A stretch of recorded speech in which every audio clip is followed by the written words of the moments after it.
You're best friends until the gun goes off. And it's every man or woman. Yeah, but that's what makes, you who you are. And we're all born competitors. Sure, well, we're going to get out here, and if we're going to race, and the goal is to win, well, let's race and see what happens. 164 yards to go. It's Allison Brown. Brown in lane 3, in lane 5, and they've got a good race going on. This is going to be a good point swing for the Cardinal. It looks right now like they're going to get 1, 2, and 5. Briscoe alone in 3rd place for Cal in lane 6. 118 yards to go, and the Cardinal has Allison Brown in front. Andy Taylor, her junior teammate, in lane 5. Brown and Taylor. See who can be sharp coming down the stretch, and who has enough left in the tank. Just over 3 laps, or just under, 3 laps left, and this is when this race hurts so much. you go to your legs, and you want to save your legs oftentimes in the longer races until the end of the race. And it looks like both of the Stanford swimmers are going to their legs, as well as the Cal Bears. Bristol as well. Kick the water harder. Brown stretching out a little lead in lane 3. So Allison Brown with the bell. She has. So if I was the coach of the Cardinal right now, I would tell Brown just to slow down a little bit, just to conserve her energy for the races coming up, because she's clearly in the lead, and it's all about conserving your energy for the 16th event program. As we work through the 16 events, is Brown able to touch the wall first a good distance? Taylor finishes 2nd. Driscoll in 3rd for the Bears.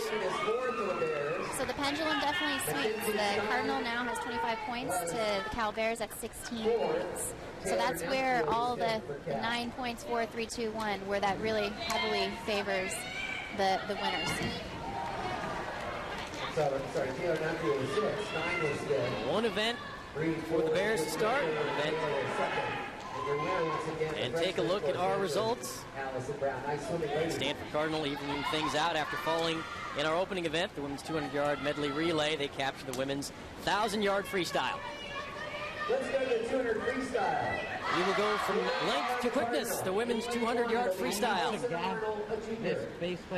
is going to be a fantastic race. Elizabeth Pelton of Berkeley has been very, very strong also, and will likely be strong today. Pelton, just a freshman. Who would you expect to challenge her?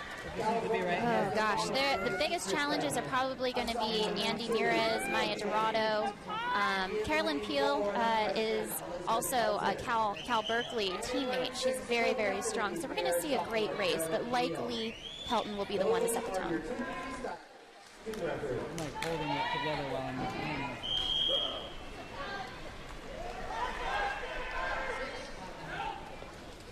Third race of the meet, women's 200-yard freestyle. Ladies and gentlemen, Andy Murez, the senior, was 8th in this event in NC2A. Pelton in lane 4. Very capable senior, swimming her final. And a tight first trip to the wall. Not the best turn for Pelton. Elizabeth Pelton has been dynamite this year. But she has what Elizabeth Pelton does so well. She holds so much water. She's very, very strong. Her turnover is much slower than a lot of other swimmers. It's because she has such a great feel for the water that she glides through it much better than anyone else. When you say holds so much water, she's very strong. Her efficiency. If you look at the rotation and the arm rotation, hers is much slower than everyone else's, but yet she's in front going into the fourth lap.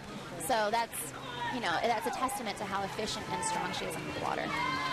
Freshman Pelton. Here is the senior from Stanford. 1 and 2 in the race. This is a very, very exciting race. So far, the Cardinals digging deep going into the 150-yard mark. Andy Murez and Elizabeth Pelton. Pelton starting to turn on the legs. It'll be tight for third as well. It's going to be a very, very tight race for first place as well as third. Here we go. Murez, the senior from Stanford.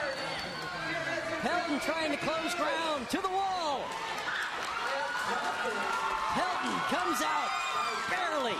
Pelton had a beautiful, beautiful finish. If you see at the end, she just extends into the wall, and it's all about getting your hand on the wall. It looked like it was going to go to the Cardinal, but Pelton dug deep. 45-64 for Buren. Third place went to Julia Anderson of Stanford. Here's the good look. Oh, boy. Yeah, that was close, but Pelton, the freshman, comes out on top. Buren from Stanford finishes second, and our meet continues to tighten here in Berkeley. Fourth event, women's 100-yard backstroke.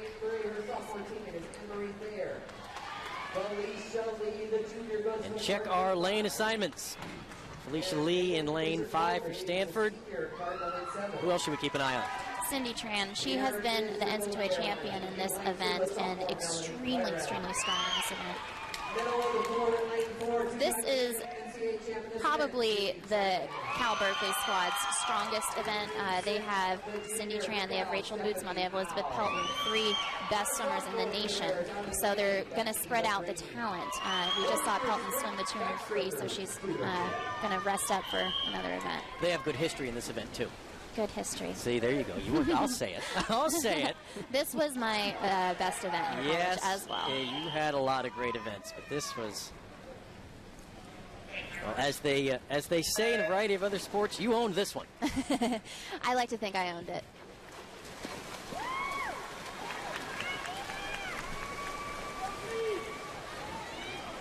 Good bunch start. Great start for Tran. She has beautiful underwaters and is very, very strong underwater. Tran, Lee, Al. Stephanie Al, the Hong Kong Olympian in 6. Over in 3, it's Anne-Marie Thayer. And still a tight one. Tran and Lee. The Cardinals starting to pick up going into this last wall. Here we go. Cindy has enough to finish it off. But it looks like it's going to go to Felicia Lee. It all comes down to that finish, though, as we just saw. And Lee from Stanford. And Lee's winning it. That's a big upset. That's a very, very big upset and a great race for Felicia Lee. A strong start and all the way through, and then nice finish as well. Beautiful finish.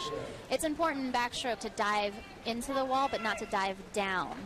And Felicia does a good job of finishing into the wall. Take a look at our results. Junior Felicia Lee with the victory for the Cardinal. Cindy Tran in second for Cal. Fifth event, women's 100-yard breaststroke.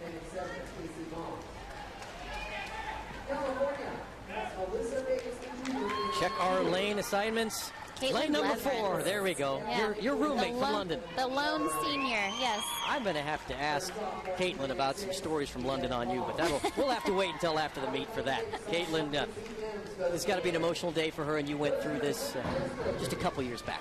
Final meet at home. This is a big, big race for Caitlin. This is the second of her 4 races today in front of the home crowd. She's going to be very, very strong. And Katie Olson of Stanford is also very, very strong. Olson, the sophomore, Leverins, the senior. Sarah Haas, just a freshman from Stanford, expected to make a little noise in this one as well. So much to say about Caitlin Leverins. Her victories internationally and collegiately, be a long list of those, but Caitlin the person is really what has resonated with her teammates. She is a born leader. When they voted for captains earlier last year, she was without a doubt going to be the captain, not just because she's a senior, the lone senior on the Cal squad, but because she exudes what it means to be a champion in and out of the water and leads by example, and is also leading in this race. And Leverins, you just have the sense when something means this much to a student athlete and they've been this successful that they will come out and really put on a display, and she does, in capturing the women's 100-yard breaststroke. That was going to be her race from the start. That was really, really beautiful, and she had great turns. That third wall was a little bit long, which a lot of times when you have a bulkhead like this, it's hard to judge going into the wall, but she made a good adjustment and, brought it home strong. Leverins, the senior, victory for the Bears in the fifth event, this dual meet between Cal and Stanford. Up next, the women's 200-yard butterfly.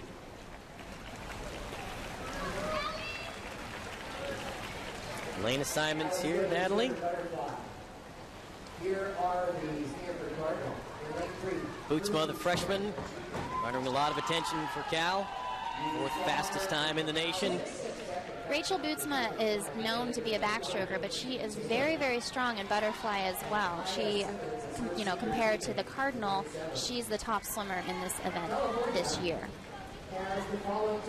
At what point, Natalie, do you figure out what your event's going to be as you move through your swim career? It's pretty difficult. In a dual meet situation like this, it's looking at your opponent and seeing what you have as a tool and what they have, and trying to guess who's going to swim what. And it's very much like a chess game, and you're always planning ahead. So when it comes to the dual meet, you may swim completely different events than you would in a championship format. Chess, you confuse me. Checkers, I could maybe follow along. Women's 200-yard butterfly. Very quick start for Rachel Bootsma, but she is more of a sprinter, so that's expected coming off the block like that. Kelly Nays in lane 6 for Cal. Still swimming a nice race. California leads by 2 points, 47.5 to 45.5.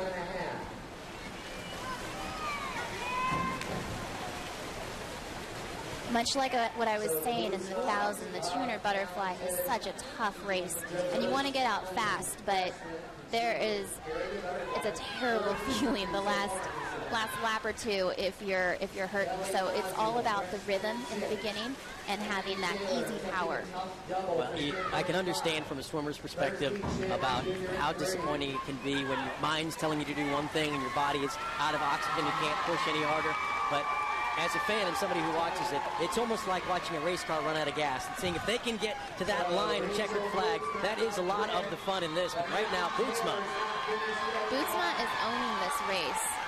And with about a 50 left to go, it looks like she's strong going into that turn, but I guarantee you she's hurting. Bootsma gets away first. Taylor from Stanford in lane 5 and second. And it's Nays from Cal in third. So lanes 4, 5, and 6. Taylor is fighting hard, but it looks like this is going to definitely go to Bootsma. Bootsma have enough left, or can Taylor close it at the end? Rachel Bootsma with one more stroke to the wall first. And Nays will be able to capture third, so that all-important third, and you talked about how important it is to win these, but to finish up strong in this team event as we look at our final results. Rachel Bootsma, the freshman in lane 4, victorious for Cal. Like I said, it's very important to get the W in the dual meet format. When the points are 9, 4, 3, 2, 1, it's very, very important to get that win. From 200 down to 50, 50-yard freestyle. This is likely Stanford's strongest event. Berkeley, it doesn't have the pure sprinters that Stanford has, at least on paper. So this will be a very exciting race. Maddie Schaefer, third fastest time in the nation. One of the best freshmen across the country this year is Maddie Schaefer, and this is her marquee event.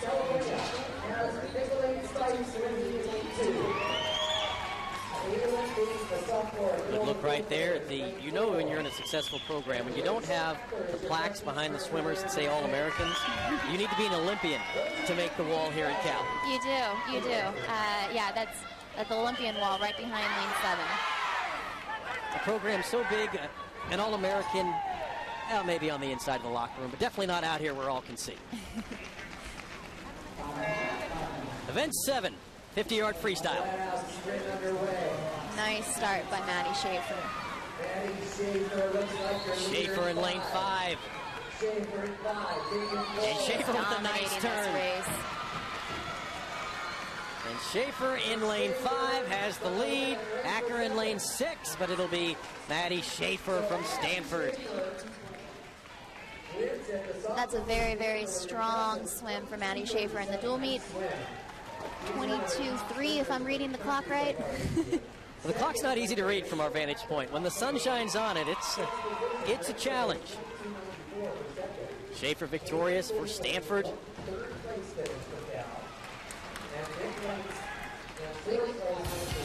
Take a little break from the Speaker Aquatics Complex and come back with the women's 100-yard free.